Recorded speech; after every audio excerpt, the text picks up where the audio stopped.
Please take bearing on us and report in half hour. I will make noise and like about 100 miles an hour.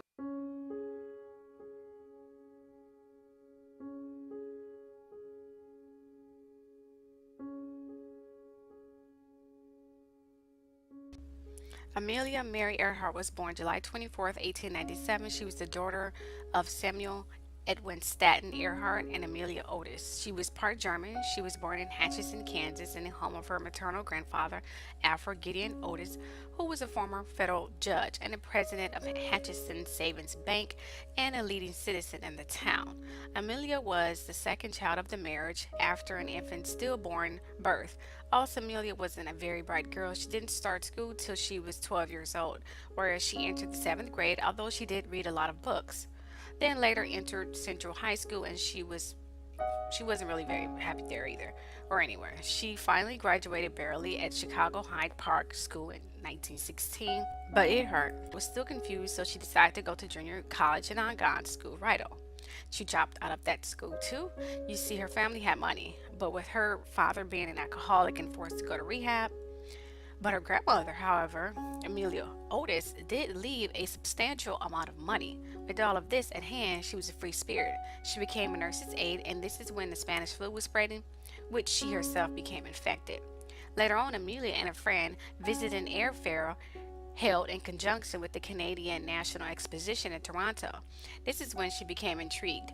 But she decided to go to Smith College, but changed her mind again and enrolled at Columbia University in a course in medical studies, among other programs, but she quit that too in a year because she got it like that. However, well, had it like that. However, later her father and her visited an airfield where she was finally given a ride, and it forever changed her life. She took many lessons and then later bought her own. Yeah, because she had it like that, and named it Lockheed. And that's when she decided to take a trip around Atlantic. Why? Because she had it like that. She also then married, finally, after several times of him proposing, George P. Putnam. Anyway, let's move on.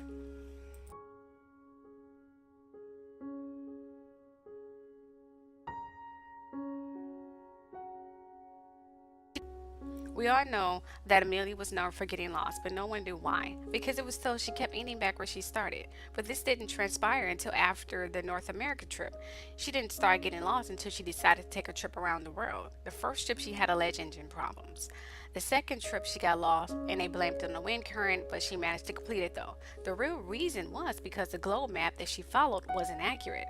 It was told that she had to draw the map on a flat surface just to get the coordinates right, and she was often complaining how the world drew map wasn't right. Problem number one.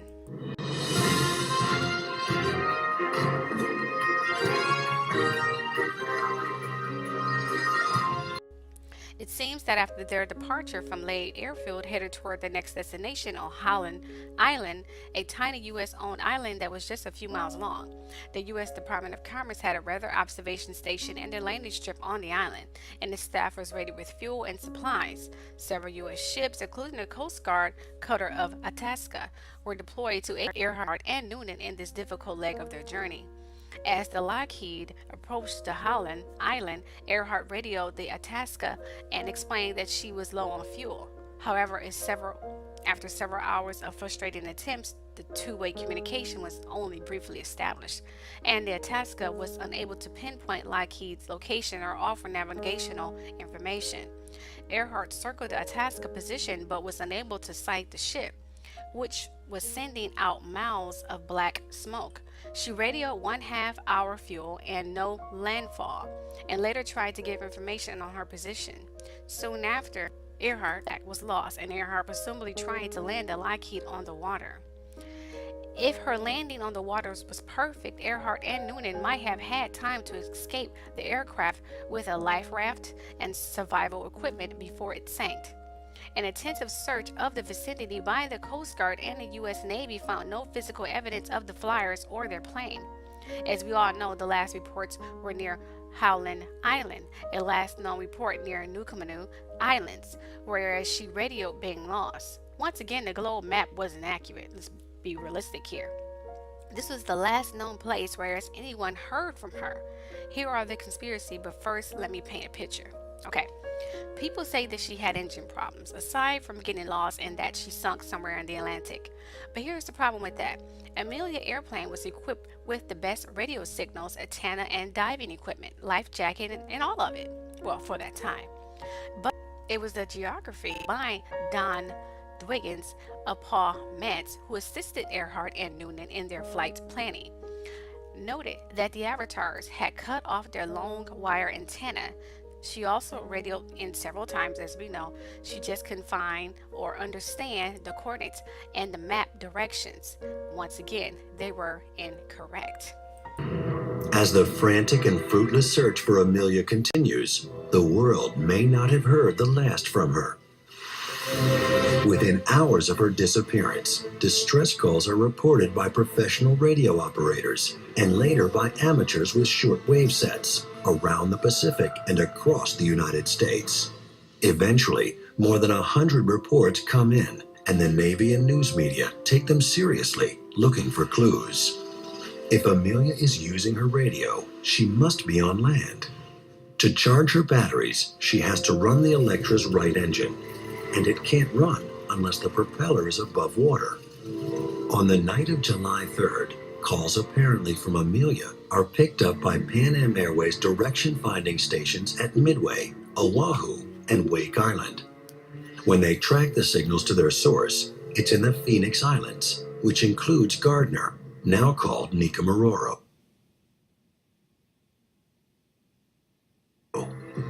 Some of the messages could help pin down Amelia's whereabouts. In Rock Springs, Wyoming, 16-year-old Dana Randolph claims to have picked up a call from Amelia, who says she is on a reef south of the equator. A woman in eastern Canada says she hears Amelia saying that the navigator is badly injured. Perhaps the most intriguing report comes from St. Petersburg, Florida. Betty Clank was a teenager in 1937. She often spent the afternoon listening to her family's shortwave radio, which was hooked up to a powerful antenna. And she kept a notebook handy to jot down the titles and lyrics of songs she liked. One July afternoon, while searching the dial, she hears a familiar voice. The first thing I heard was, "This is Amelia Earhart." And that startled me. She said it several times. And I recognized that voice when I heard it. Betty shared her notebook and her memories of that day with Rick Gillespie in an interview for the Tiger Archives. She recalled that she listened for 2 hours as the signal faded in and out, and she took notes on what she heard. She was hurting. There was something terribly wrong. It was a voice of desperation, of a woman in grave danger. Betty heard a man's voice too. She believes he was injured, and there were sounds of a struggle. You could hear him, but you couldn't make out what he was saying. But you could tell that she was trying to keep him away from the radio. And they'd wrestle around when he would try to get on. It reads like a modern transcript of a 911 call. There's confusion. There's things going on in the background. Betty remembers thinking she heard Amelia say New York City, and she wrote that down. And then she writes, or something that sounds like New York. New York City versus Norwich City, Norwich City. Where we think the plane landed on the reef is right near the shipwreck, the Norwich City. And so you think of Earhart and Noonan on this island, if they don't know the name of the island, and they want to communicate the one thing about this island that is unique and the piece of information they can give, there's a shipwreck there. And the name of the ship is the Norwich City. Betty's notes about rising water would make sense if the plane were parked on the reef, subjected to shifting tides. At the time she was listening, it was nearly noon on the island. The interior of the metal plane would have been broiling hot. which could explain the injured man's desperation to get out. He was so uncomfortable and so miserable that they would just talk. And then he would kind of get out of his head again.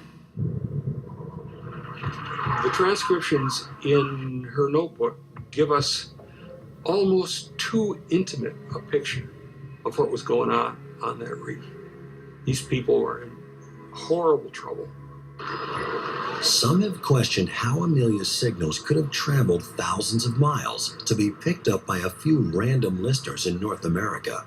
You're telling me that this young woman was the only person in the entire world that heard those communications? That doesn't seem reasonable or logical to me. But it is possible. The kind of radio that Amelia had on her plane often created extra signals called harmonics at multiples of the original frequency. Those harmonics can bounce off the ionosphere and travel vast distances. Radio expert Bob Brandenburg believes that Amelia's normal daytime frequency of 6,210 kilohertz would generate harmonics that could reach Betty's receiver. Those very high frequencies propagate very well.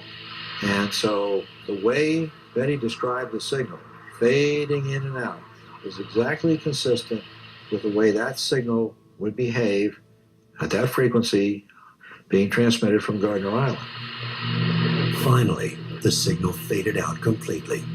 The voices were gone. I don't know how long I sat there. I'd say probably, knowing me, I probably waited an hour.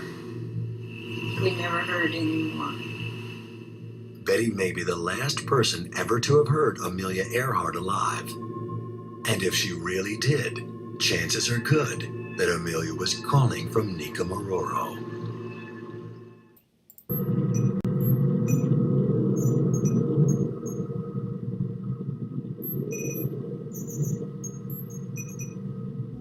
Okay, there was a rumor that was floating around for decades that she was captured by the Japanese and they held her captive for decades. There was even a cell where she etched her name in one of the Japanese jails.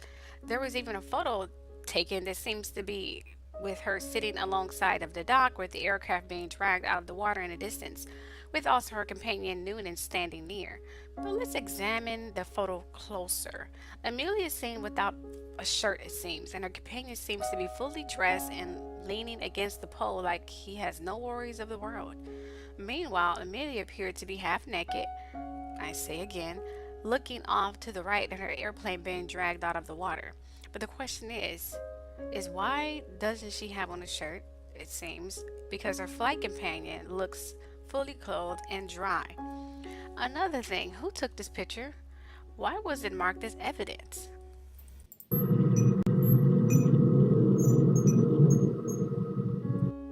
Now, this rumor is that Amelia was warned many times to not go on any more flights. She was making a lot of headlines and a lot of men were pissed. So the government and the FBI agent Hoover conspired with some people to rig her plane so she can appear once again as getting lost and eventually crash. But here's the twist. Amelia radioed in several times and the island in which she landed on were initially going to help her, hence the photo. But when the word got back prior to her being locked in a jail, in a Japanese jail, of what her true agenda was, the U.S. government official told them she was wanted and for them to keep her. But they did more than that. They killed her, also under orders. This photo was sent to the U.S. as evidence of whom they had. Amelia never left that island, and her plane was rumored to have been burned and dumped, pretty much destroyed. But the question is why? Now, a lot of people don't seem to believe the whole flat earth thing, but take a look at this.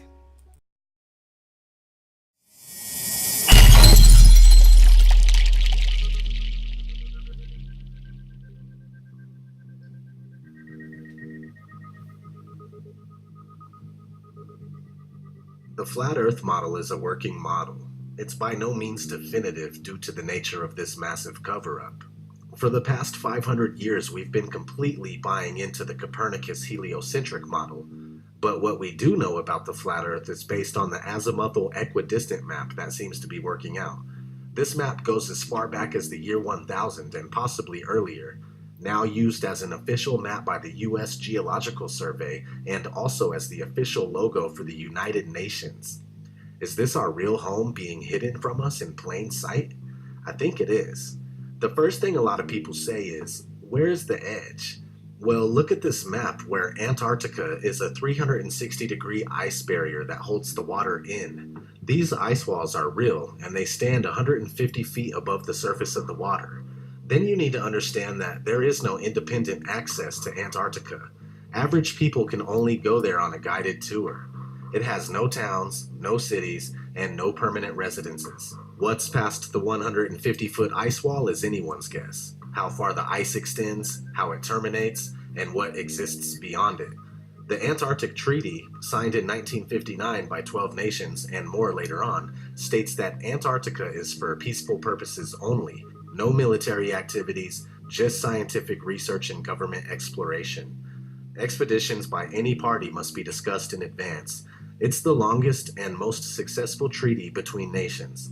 The treaty also states that there are ships, stations, and equipment to ensure compliance of the treaty. Sounds like military activity to me. Anyway, so this azimuthal equidistant map appears to be correct for the most part. Over the centuries, there's been other maps that look pretty close to it as well. Let's look at an interesting story that was recently in the news that supports this flat map. A woman gave birth on a flight from Bali to Los Angeles, so the flight made an emergency landing in Alaska. Here's what it would look like on a globe.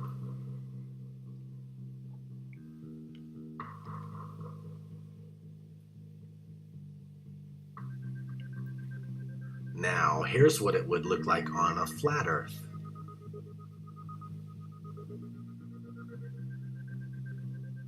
Which one makes more sense? Exactly. Okay, Amelia was starting to see that the Earth map wasn't real and her coordinates were all wrong. She was going by her map, but her map was taking her to the opposite direction. Why? Who knows? Because the Earth is flat, and at that time, they had no idea where the hell anything was aside from America. Everything else was literally guessed and made the hell up and seriously embellished. It was told that what forever be hidden that she kept saying that the earth looks flat and not round and that nothing seems to be as it should or where it should be. She was rumored that she was going to write a book on some findings and the true element of the earth. A big hell no. Remember the planes were becoming really popular, was starting to become really popular, and people were starting to see that the current globe map was not quite accurate, and the lines got crossed when some explorers were starting to see these lines. So that's when NASA, the Antarctic Treaty became developed. They didn't want their entire existence and lines to be revealed, not to mention other landmass aside from what we are taught that Richard E. Byrd revealed that was there that coincidentally coincides to the start of the Antarctic Treaty and NASA became founded. But this whole thing actually started with Amelia Earhart, a woman whom they killed to hide their secret.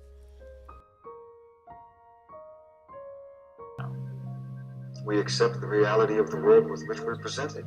It's as simple as that.